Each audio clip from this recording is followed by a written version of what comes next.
اور ایک اور ذمہ داری اور ایک مصرف کو رب کائنات نے بتایا، فرمایا جو لوگ کسی اجتماعی ذمہ داری پہ مامور ہیں،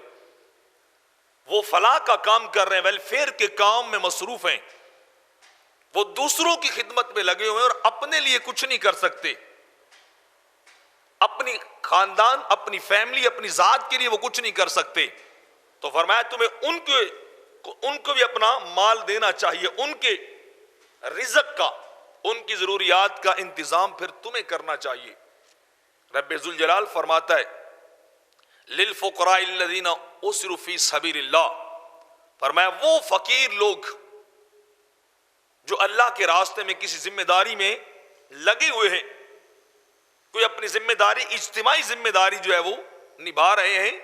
لا یستطیعون ضربا فی الارض، وہ زمین میں اپنے روزگار کے لیے نہیں آ جا سکتے،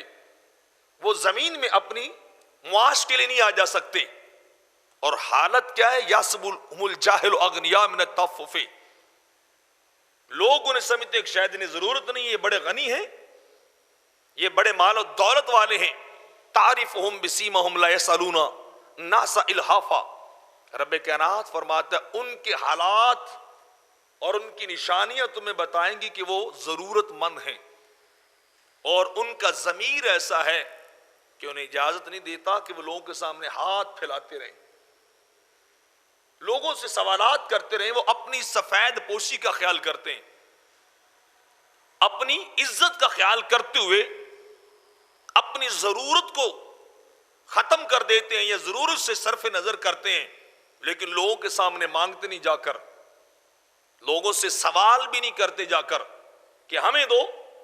تو رب کائنات فرماتا ہے جو ایسے لوگ ہیں نا ان کے لیے بھی تمہیں خرچ کرنا چاہیے، وما تنفقوا من خیر